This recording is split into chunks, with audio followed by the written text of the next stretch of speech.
Hi friends, welcome back to channel. So today's topic is consequences of undercapitalization. Consequences of undercapitalization. In the last video we have discussed about the causes of undercapitalization. That means कि कारण क्या थे under capitalisation की situation अकर होने के पीछे किसी organisation में. और today's topic is consequences, that means the effects of undercapitalization.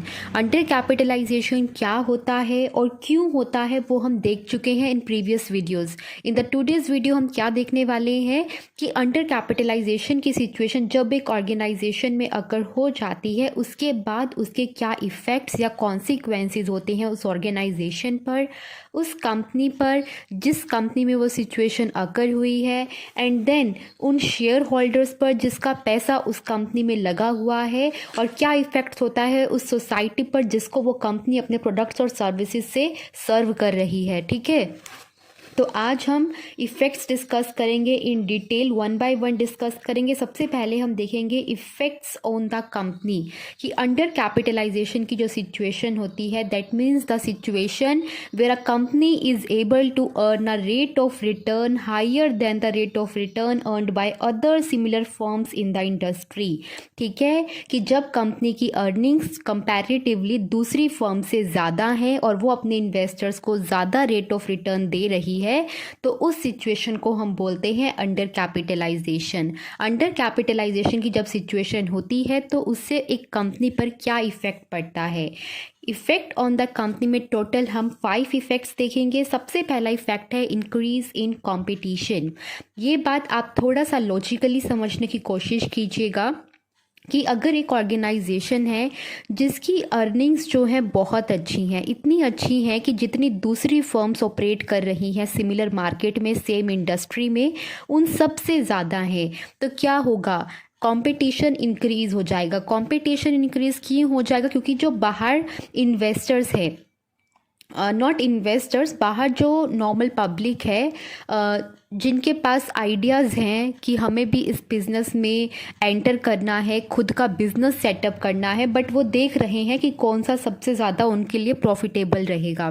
तो जब वो ये देखेंगे कि इस इंडस्ट्री में जो मार्केट में जो फर्म्स ऑपरेट कर रही हैं उनकी अर्निंग्स इतनी ज़्यादा हैं, तो वो लोग क्या कहेंगे, इसको वन ऑफ द अपना ऑल्टरनेटिव रखेंगे कि हो सकता है वो इन फ्यूचर इसी सेम इंडस्ट्री में आ जाएं, एंटर कर लें. ठीक है, और जब दूसरे मार्केट से लोग आएंगे हमारे इंडस्ट्री में अपना बिजनेस सेटअप करेंगे, तो उससे जो वैरायटी है प्रोडक्ट्स और सर्विसेज की वो कस्टमर्स के पास तो इंक्रीज़ हो जाएगी, बट हमारा एक बिज़नेस के पॉइंट ऑफ व्यू से देखें तो जो कंपटीशन है वो ज़्यादा हो जाएगा और कंपनी की जो प्रॉफिट अर्निंग कैपेसिटी है वो रिड्यूस हो जाएगी. ठीक है, तो सबसे पहला इफेक्ट जो है on the company of under capitalisation situation वो क्या है, द इंक्रीज इन कंपटीशन. ठीक है, कंपटीशन में क्यों इंक्रीज हुआ, क्योंकि कंपनी की इतनी ज़्यादा अर्निंग्स हैं कि बाहर के जो पब्लिक है वो अपना इंटरेस्ट शो कर रही है इस बिज़नेस में, और वो ये सोचने लगती है कि this business is really profitable और हमें भी अपना खुद का बिज़नेस इसी सेम इंडस्ट्री में सेटअप करना चाहिए. और ये अपना पॉइंट ऑफ व्यू रखते हुए बहुत सारे लोग जो हैं क्या करेंगे, बहुत सारे ट्रेडर्स जो हैं इस इंडस्ट्री में एंटर होंगे, और जैसे ही उनकी एंट्री होगी वैसे ही जो कॉम्पिटिशन का लेवल है वो हाई हो जाएगा. ठीक है, तो ये पहला इफेक्ट था. दूसरा इफेक्ट क्या है, increase in the rate of taxes. Increase in rate of taxes कैसे होगा अंडर कैपिटलाइजेशन से, मैंने कहा अर्निंग्स ज़्यादा होंगी कंपनी की. अगर अर्निंग्स ज़्यादा होंगी तो कंपनी को टैक्स तो भी ज़्यादा देना पड़ेगा. जितनी ज़्यादा प्रॉफिट्स, जितनी ज़्यादा अर्निंग्स, उतने ज़्यादा amount of taxes company has to pay to the government. ठीक है, तो दूसरा इम्पैक्ट क्या है, increase in the rate of taxes. Next one हमारे पास क्या है, increase in government interference. Government interference क्या होता है कि जब एक ऑर्गेनाइजेशन बहुत अच्छा प्रॉफिट अर्न करती है ना, तो सब जो है सस्पिशियस हो जाते हैं कि इतना ज़्यादा प्रॉफिट कैसे ये कंपनी अर्न कर पा रही है. और तो गवर्नमेंट ये जानना चाहती है क्या कोई इलीगल एक्टिविटी तो नहीं परफॉर्म की जा रही बाय दिस कंपनी, और यही जानने के लिए वो मोर फ्रीक्वेंटली, ज़्यादा से ज़्यादा जो है क्या करती है, अपनी नज़र इस कंपनी पर रखती है, बार बार इंटरफेयर करती है कि आप दिखाइए क्या प्रॉफिट्स हैं आपके, किस तरह से आए हैं, आपकी क्या एक्टिविटीज़ परफॉर्म हुई हैं। तो इसलिए जो गवर्नमेंट की इंटरफेरेंस है because of this increase earnings वो ज़्यादा हो जाती है। तो ये भी वन ऑफ द इफेक्ट है of under capitalisation on the company. Next है राइज इन वर्कर्स डिमांड। क्या है राइज इन वर्कर्स डिमांड? जो कंपनी के वर्कर्स हैं उनकी भी जो डिमांड्स हैं वो बढ़ जाती हैं, क्योंकि जब एक कंपनी की अर्निंग्स ज़्यादा हो रही हैं तो वर्कर्स कहेंगे कि हमें भी कंपनी ज़्यादा प्रॉफिट का हिस्सा दे, हमारी वेजेस को भी इंक्रीज़ किया जाए। और जब वर्कर्स की डिमांड्स इंक्रीज़ होंगी तो कंपनी के ऊपर क्या पड़ेगा, इम्पैक्ट पड़ेगा। ठीक है, तो this is also one of the impact of under capitalisation on the company. क्या है, rise in workers demand. Last impact on the company of undercapitalization situation is dissatisfaction among the customers. Among the customers थोड़ा dissatisfaction आ जाएगा because of under capitalisation situation. और वो क्यों आएगा? क्योंकि वही बात मैंने आपको बताया कि जब एक कंपनी बहुत ज़्यादा अच्छा प्रॉफिट अर्न करने लगती है मार्केट में, तो उस कंपनी को सब थोड़ी शक की नज़रों से देखते हैं कि ऐसा क्या कर रही है ये कंपनी कि इसके इतनी ज़्यादा अर्निंग्स हो रही हैं। तो कंपनी के जो कस्टमर्स हैं उनका भी कहीं ना कहीं ये पॉइंट ऑफ व्यू क्रिएट हो जाता है कि शायद ये कंपनी हमें, मतलब कस्टमर्स ये बोल रहे हैं कि शायद ये कंपनी हमें गंदा क्वालिटी का, बैड क्वालिटी का माल बेच रही है और खुद के प्रॉफिट्स को इंक्रीज कर रही है। और इसीलिए वो कस्टमर्स के अमंग जो है डिससेटिस्फैक्शन अकर हो जाती है। ठीक है, तो this is also one of the effect of under capitalisation. तो I hope so effects on the company, आपको ये पांचों इफेक्ट समझ में आए होंगे कि अंडर कैपिटलाइजेशन की सिचुएशन किस तरह से इन पांचों इम्पैक्ट्स को जो है रिजल्ट करती है। ठीक है, नेक्स्ट है हमारे पास effects on the share holders. Share holders कौन होते हैं? जिनका कंपनी में शेयर है। ये वो लोग हैं जिन्होंने कंपनी को अपना पैसा दिया है और कंपनी ने उस पैसे के बदले इन्हें कंपनी का शेयर दिया है और ये कंपनी के शेयर होल्डर्स बन गए हैं। ठीक है, तो इनके ऊपर क्या इम्पैक्ट पड़ेगा? उन इंक्रीज्ड अर्निंग्स का जो कि अंडर कैपिटलाइजेशन की सिचुएशन के ड्यूरिंग हुई हैं। ठीक है, तो सबसे पहला इम्पैक्ट जो है शेयर होल्डर्स के ऊपर वो क्या है? High rate of dividend. जब कंपनी की अर्निंग्स ज़्यादा होंगी तो ज़्यादा प्रॉफिट जो है डिस्ट्रीब्यूट किया जाएगा among the share holder as dividend. Dividend profit का वो हिस्सा होता है जो शेयर होल्डर्स के अमंग डिस्ट्रीब्यूट किया जाता है। ठीक है, तो डिविडेंड ज़्यादा मिलेगा, ज़्यादा अर्निंग्स तो ज़्यादा dividend to the share holders. और जब उनको डिविडेंड के थ्रू ज़्यादा पैसा मिलता है शेयर होल्डर्स को, तो उनकी जो शेयर्स की मार्केट वैल्यू है वो ऑटोमेटिकली इंक्रीज हो जाती है। ठीक है, so this is the second impact of under capitalisation on the share holders. Third है इजी अवेलेबिलिटी ऑफ लोन्स। और ये वाला इम्पैक्ट के कारण ये हुआ और इस वाले इम्पैक्ट के कारण ये वाला इम्पैक्ट होगा। क्यों? कंपनी की ज़्यादा अर्निंग्स हुई अंडर कैपिटलाइजेशन की सिचुएशन में, तो ज़्यादा अर्निंग्स मतलब ज़्यादा पैसा शेयर होल्डर्स को दिया गया एज अ डिविडेंड। जब उनको ज़्यादा अर्निंग्स हुई, ज़्यादा आरओआर मिला, ज़्यादा डिविडेंड मिला शेयर होल्डर्स को, तो जो कंपनी में उनके शेयर्स थे शेयर होल्डर्स के, उनकी जो मार्केट में वैल्यू थी वो बढ़ गई। और जैसे ही उनकी वैल्यू बढ़ी वैसे ही उनकी जो एक्सेप्टेंस है among the different financial institutions वो भी इंक्रीज हो जाएगी।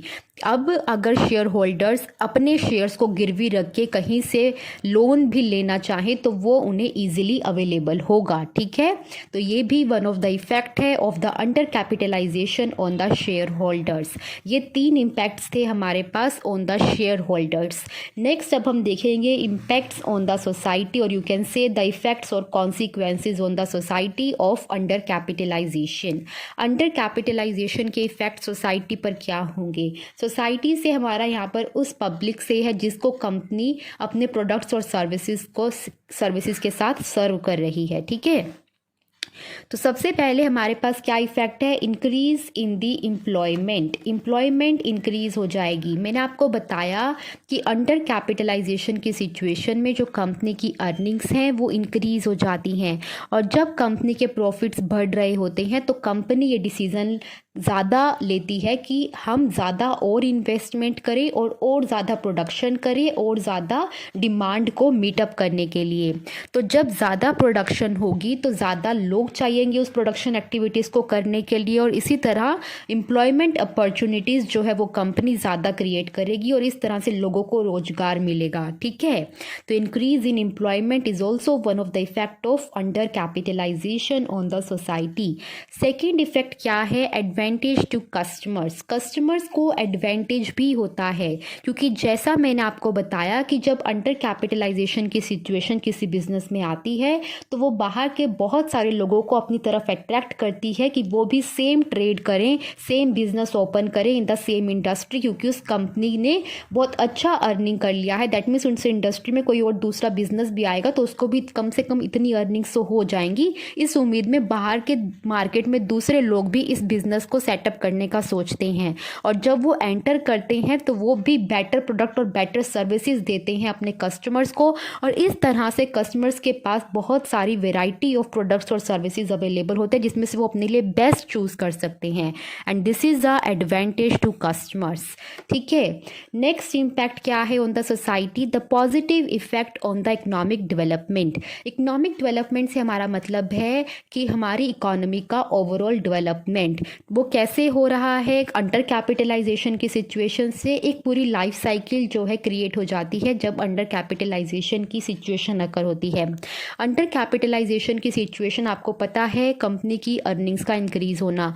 अर्निंग्स का इंक्रीज होना दैट मीन्स ज़्यादा R&D किया जाएगा और ज़्यादा जो है प्रोडक्शन किया जाएगा। ठीक है, और प्रोडक्शन जब ज़्यादा किया जाएगा विद डिफरेंट आइडियाज़ जैसे कंपनी के पास आएंगे तो इससे जो एम्प्लॉयमेंट अपॉर्चुनिटीज़ है वो इंक्रीज़ होंगी, और जब एम्प्लॉयमेंट ज़्यादा मिलेगी तो लोगों की इनकम भी इंक्रीज़ होगी, और जब इनकम इंक्रीज़ होगी तो डिमांड भी इंक्रीज़ होगी, और उस डिमांड को इंक्रीज डिमांड को मीटअप करने के लिए फिर से दोबारा प्रोडक्शन होगी। तो ये साइकिल चलती रहेगी और जिससे हमारी इकोनॉमी की जो डेवलपमेंट है वो हो जाएगी। ठीक है, so this is one of the most important effect of under capitalisation on the society. I hope so आपको ये इम्पैक्ट समझ में आ गए हैं। The impact of under capitalisation on the company, on the share holders and on the society. Guys, in case of any doubt you can ask me in the comment section, and I really hope कि आपको ये समझ में आ गया होगा, क्योंकि कुछ भी डिफ़िकल्ट नहीं है और मैंने बहुत ही डिटेल में आपको एग्जाम्पल देकर इन चीज़ों को समझाने की कोशिश की है। अगर अच्छा लगा होगा तो प्लीज़ लाइक करना वीडियो को और चैनल को सब्सक्राइब कर देना अगर अभी तक नहीं किया है। Thank you very much for watching the video. Bye bye.